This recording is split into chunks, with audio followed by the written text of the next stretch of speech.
오늘은 대림절 첫째 주일입니다. 대림절이란 성자 하나님께서 하늘 보좌를 떠나 이 땅에 메시아로 오심을 기다리는 절기인데, 예수님께서는 직접 하늘 보좌를 떠나 이 세상에 오신 이유에 대하여 이사야의 예언을 인용하면서 이렇게 말씀을 하셨습니다. 주의 성령이 내게 임하셨으니 이는 가난한 자에게 복음을 전하게 하시려고 내게 기름을 부으시고 나를 보내사 포로된 자에게 자유를, 눈먼 자에게 다시 보게 함을 전파하며 눌린 자를 자유롭게 하고 주의 은혜의 해를 전파하게 하려 하심이라. 이러한 이유로 예수님께서는 오셨다는 것입니다. 당시 이스라엘 백성들은 실제적으로 포로 속에 있었는데 로마의 포로 생활 속에 있었습니다. 그런데 그 로마의 포로 생활이란 단순히 육체적인 포로 상태만 의미하는 것이 아니라 정신적인 포로 상태도 의미하였고, 무엇보다 영적인 포로 상태도 의미하였습니다. 그래서 자신이 세상에 오신 이유를 이렇게 선포하셨다는 것입니다. 나를 보내사 포로된 자에게 자유를, 눈먼 자에게 다시 보게 함을 전파하며 눌린 자를 자유롭게 하고 주의 은혜의 해를 전파하게 하려 하심이라. 얼마나 희망찬 희망의 메시지입니까? 육체적으로 포로가 되었지요. 그러다 보니 정신적으로도 눌려있는 포로가 되었고, 또 포로 생활의 삶은 삶이라고 할 수 없을 정도로 피폐한 삶이었는데, 바로 이러한 사람들을 자유롭게 하기 위하여 오셨으며,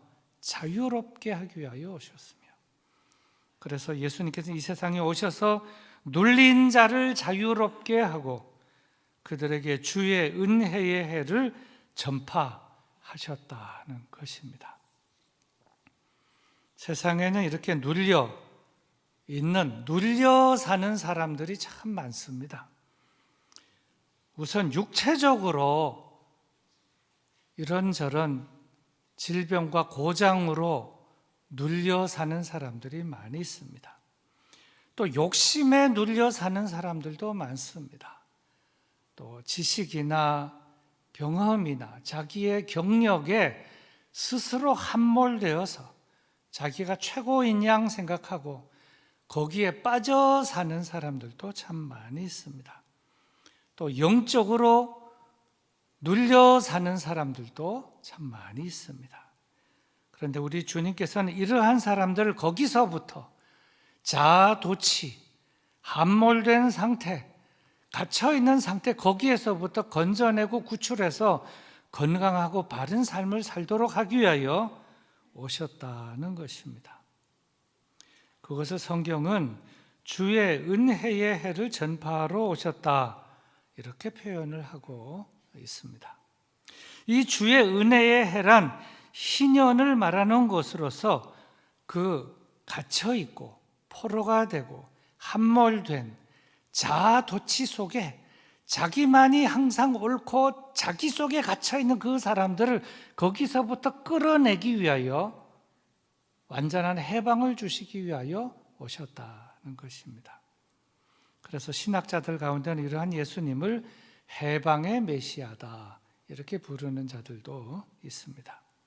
바라긴 올해도 우리 주님께서 오셔서 대림절과 이 성탄절 기간에 갇혀있는 사람들, 눌린 사람들, 육체적으로 질병과 어려움 가운데 있는 사람들, 정신적으로 자아도취나 자기 안에 갇혀서 자기가 최고인 양 모든 사람과 상황 돌아가는 건 다 무시하고 자기 생각과 자기 주장에 함몰되어 있는 그런 사람들을 다 눌린 데서부터, 포로된 데서부터, 함몰된 데서부터 구출해내어서 바르고 건강한 삶을 사는 은혜와 축복이 강같이 흐르게 되기를 진심으로 축원합니다. 이스라엘 나라에서 제일 많은 나무, 제일 흔한 나무는 감람나무, 즉 올리브 나무입니다. 어느 정도로 그 나무가 많은가 하면 이스라엘의 모든 산과들이 이 올리브 나무로 덮여 있다고 해도 과언이 아닐 정도로 산이란 산에는 대체적으로 감람나무, 올리브 나무로 이스라엘은 덮여 있습니다. 물론 유럽을 여행을 해보고 비행기를 타보면 이스라엘 말고도 스페인이라든지 이런 데 보니까 올리브 나무가 천지예요. 그런데 이스라엘은 더 천지로 나라 전체에 덮여 있다는 것입니다. 예를 들면 유명한 감람산, 올리브산에는 1000년이 이상 된 올리브 나무들도 많이 있습니다. 그리고 이 올리브 나무가 얼마나 많았으면 산 이름까지도 감람산, 올리브산이다 이렇게 명명을 했겠습니까? 이처럼 이스라엘 지역에는 가는 곳마다 이 감람나무, 올리브 나무가 심겨져 있고 그리고 지천에 자라고 있습니다. 현재 이스라엘의 정부 국가 문양은 감람나무, 즉 올리브 나무의 나뭇가지로 이스라엘 정부 문양이 되어 있으며 이스라엘 군대의 상징 문양도 감람나무, 올리브 나무 가지 문양으로 되어 있습니다. 심지어 세계 평화를 위한 유엔의 상징 문양 이렇게 되어 있는 것도 그 이파리가 감람나무 잎 가지 문양으로 되어 있습니다. 이러한 감람나무, 즉 올리브 나무에서 나는 기름은 신의 임재를 기원하는 거룩한 관유로 사용되어 왔으며 구약과 신약에 등장하는 모든 등잔에 사용되는 기름도 올리브 기름을 사용하고 있으며 다시 오실 주님을 맞이하는 등불에 사용되는 기름도 올리브 기름이고 또 지금도 베들레헴 탄생교회와 예루살렘 무덤교회 등 예루살렘 성지의 교회들에서 사용되고 있는 모든 등잔의 기름도 올리브 기름을 사용하고 있습니다. 그런데 이 감람나무, 즉 올리브 나무에는 특이한 점이 있습니다. 그것은 가지가 나오는 것이 나무 몸통인 줄기에서 가지가 뻗어 나오기도 하지만 거기에서만 나오는 것이 아니라 나무 뿌리에서도 가지가 위로 곱게 솟아서 나오고 있다는 것입니다. 그래서 나무 몸통인 줄기에서 나온 가지는 이 몸통에서 나오는 가지는 주로 막대기라고 부르고 그리고 나무 뿌리에서 나오는 그런 그 가지는 지팡이라고 부르고 있습니다.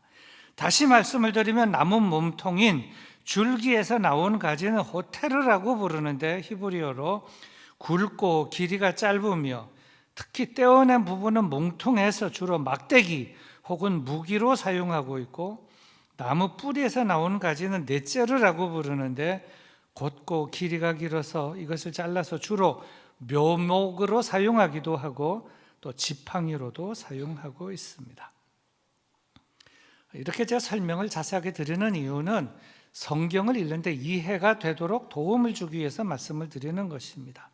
근데 여기 중요한 아주 비밀이 있습니다. 그것은 예수님의 고향 나사렛이 바로 이 뿌리에서 나는 가지로서 묘목을 의미하는 넷제르를 의미한다는 것이고 또 실제적으로 이스라엘에서는 기독교인들을 히브리어로 표현할 때 유대교의 뿌리인 나사렛이라는 동네에서 새로운 종파가 생겼다는 의미로서 넷제르라고 부르고 있다는 것입니다. 자, 그러면 이제 오늘 말씀을 보면서 대림절의 의미를 살펴보도록 하겠습니다. 1절 말씀입니다. 이새의 줄기에서 한 싹이 나며 그 뿌리에서 한 가지가 나서 결실할 것이요. 이 말씀은 메시아로 오시는 예수님의 모습을 두 가지로 표현을 하고 있습니다. 유대인들이 기대하고 있는 메시아는 첫째로 줄기에서 한 싹이 나서 지팡이와 같은 왕 같은 모습으로 오시고 또 둘째로 뿌리에서 한 가지가 나서 막대기 같은 묘목 같은 모습으로 오신다는 것입니다. 이 이새의 줄기에서 한 싹이 난다는 표현은 이스라엘이 아수르에게 괴롭힘을 당하고 바벨론에게 멸망을 당해서 70년 동안 포로 생활을 하고 예루살렘에 있는 솔로몬 성전도 완전히 파괴가 되는 등 나무가 아예 잘려버려서 아무 소망이 없을 그때에 그 그루터기에서 싹이 난다는 말씀으로서 그 누구도 기대할 수 없는 절망적인 상황에서 메시아가 탄생하실 것이라는 예언으로 실제적으로 예수 그리스도께서는 이사야 선지자의 예언대로 모든 희망이 사라진 상황 속에서 비천한 마국간에서 탄생을 하셨습니다. 다음 2절 말씀입니다. 그의 위에 여호와의 영, 곧 지혜와 총명의 영이요 모략과 재능의 영이요 지식과 여호와를 경외하는 영이 강림하시리니. 이 예언의 말씀은 이렇게 연약한 모습으로 역사 속에 등장하신 예수님이시지만 그의 위에 여호와의 영, 곧 지혜와 총명의 영, 모략과 재능의 영, 지식과 여호와를 경외하는 영이 강림하시어서 저와 함께 하실 것이라는 점을 구체적으로 예언을 하고 있는 것입니다. 다음 3절입니다. 그가 여호와를 경외함으로 즐거움을 삼을 것이며 그의 눈에 보이는 대로 심판하지 아니하며 그의 귀에 들리는 대로 판단하지 아니하며. 이 3절 말씀은 참 중요하다고 저는 생각합니다. 설교 준비를 이 설교도 여러 번 했고 이번에도 준비하면서 가슴에 뭉클한 것이 있었는데 그가 여호와를 경외함으로 즐거움을 삼을 것이며, 저는 이 대목을 읽으면서 여기서 더 진도를 나갈 수가 없었습니다. 나는 무엇으로 즐거움을 삼는가? 건강으로, 잘 되는 것으로, 내가 바라는 것을 이룸으로, 돈을 많이 벌음으로, 승진함으로, 부자가 됨으로, 성공함으로 즐거움을 주로 사람들은 삼고 나도 거기에 크게 다를 바가 없다 이런 생각이 들었는데 이 본문 말씀을 보면 여호와를 경외함으로 즐거움을 삼는다. 여호와를 경외하는 것이 나의 즐거움이다. 당신의 취미가 무엇입니까? 여호와를 경외하는 것입니다. 당신의 즐거움이 무엇입니까? 여호와를 경외하는 것입니다. 이 대림절에는 우리의 즐거움이 이렇게 되어야 되겠다. 이러한 점을 깊이 제가 깨닫게 되었습니다. 여러분들도 이번 대림절 오늘 이 3절 말씀을 깊이 묵상하면서 여호와를 경외함으로 즐거움을 삼으시는 여러분들 다 되시기를 축복합니다. 그리고 다음 4절과 5절의 말씀입니다. 공의로 가난한 자를 심판하며 정직으로 세상의 겸손한 자를 판단할 것이며 그의 입의 막대기로 세상을 치며 그의 입술의 기운으로 악인을 죽일 것이며 공의로 그의 허리띠를 삼으며 성실로 그의 몸의 띠를 삼으리라.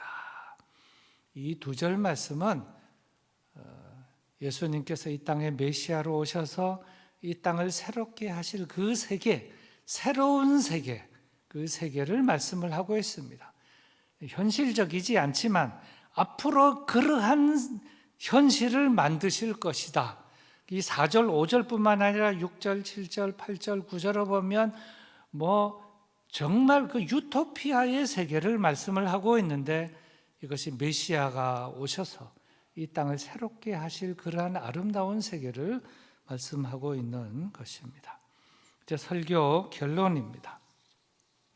오늘 본문 1절 말씀과 10절 말씀을 같이 첫 절과 마지막 절을 묶어서 다시 한 번 더 보도록 하겠습니다. 이새의 줄기에서 한 싹이 나며 그 뿌리에서 한 가지가 나서 결실할 것이요. 10절입니다. 그날에 이새의 뿌리에서 한 싹이 나서 만민의 기치로 설 것이요 열방이 그에게로 돌아오리니 그가 거한 곳이 영화로우리라. 이 말씀을 보면 1절과 10절을 보면 이새의 줄기에서 이새의 뿌리에서 이렇게 말씀을 하고 있습니다. 이새를 얘기를 하고 있어요.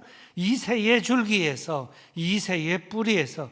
근데 우리가 알고 있기로는 이렇지 않습니까? 마태복음 1장 1절을 보면 아브라함과 다윗의 자손 예수 그리스도의 세계라.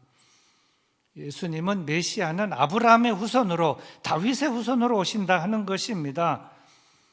다윗의 씨, 다윗의 후손으로 오신다고 했기 때문에 1절과 10절은 사실 이렇게 기록되는 것이 아니고 어떻게 기록해야 맞나 이런 생각을 우리는 갖게 되는데, 다윗의 줄기에서 한 싹이 나며 다윗의 뿌리에서 한 가지가 나서 결실할 것이요, 이렇게 언급해야 맞을 터인데 왜 다윗의 줄기에서 다윗의 뿌리에서 이렇게 설명하지 않고 이새의 줄기에서 이새의 뿌리에서 이렇게 언급을 했는가? 여러분 궁금하지도 않습니까? 사실 이새는 다윗의 아버지이니 결국은 다윗의 후손이나 다를 바가 없다, 그런 뜻이기도 한 것이지만, 무엇보다 다윗의 줄기, 다윗의 뿌리, 다윗의 후손 이렇게 표현을 하게 된다면 오시는 그 메시아는 다윗의 후손, 다윗의 줄기, 다윗의 뿌리에서부터 오신다 이렇게 한다면 오실 메시아는 왕의 후손이라는 점을 강조하게 된다. 왕이라고 하는 것입니다.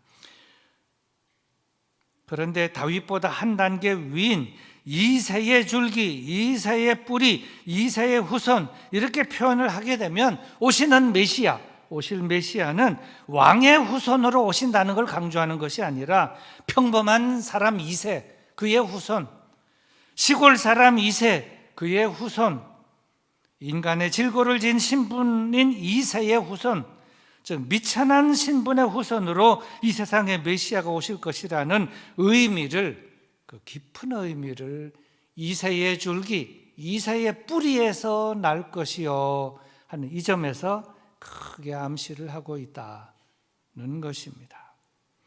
2022년 대림절은 오늘부터 시작이 됩니다. 바라기는 금년 대림절과 성탄절 이 기간 안에 예수님께서 이 땅에 메시아로 왜 오시는가? 오셔서 무엇을 하시는가? 오시는 그 메시아의 모습은 어떤 모습인가? 그리고 오셔서 이루실 그의 나라는 어떤 나라인가? 이 점에 대해서 보다 새롭게 깨닫고 또 은혜를 받으면서 또 하나님 앞에 새롭게 결단하는 은혜와 복된 절기가 되어지기를 진심으로 축원합니다. 우리 다 같이 잠시 기도하도록 하겠습니다. 말씀을 생각하면서 대림절을 주신 것을 감사합니다. 이 땅에 이렇게 묶여 있고 눌려 있고 함몰되어 있고 자아 도취 속에 빠져 있고 나밖에 모르고 모든 사람을 인정하지 않는 이러한 나의 삶 속에서 나를 거기에서 눌려 있는 상태, 포로된 상태, 함몰되어 있는 상태에서 구출하기 위하여 오신 메시아 주님을 진심으로 환영합니다. 나를 구출해 주시고 나를 해방시켜 주시고 나를 새롭게 하여 주시옵소서. 우리 다 같이 조용히 기도하겠습니다.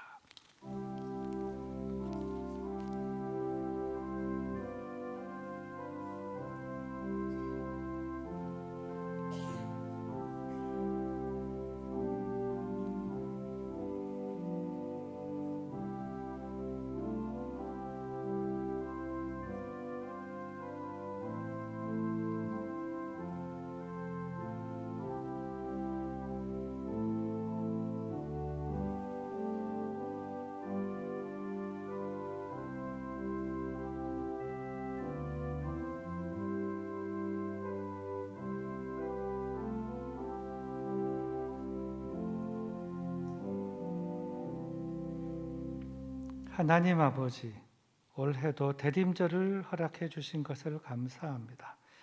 해마다 대림절을 맞고 수십 년 동안 대림절을 맞지만 해마다 깨닫는 것이 새롭습니다. 하늘 보좌를 버리시고 이 땅에 오신 예수 그리스도, 그리고 그 깊은 의미를 올해도 새롭게 깨달으며 새롭게 헌신하며 살기를 소원합니다. 그렇게 깨닫게 하시고 저희들을 새롭게 하여 주시고 새로운 은혜 속에 살게 하여 주시옵소서. 예수님의 이름으로 기도드립니다. 아멘.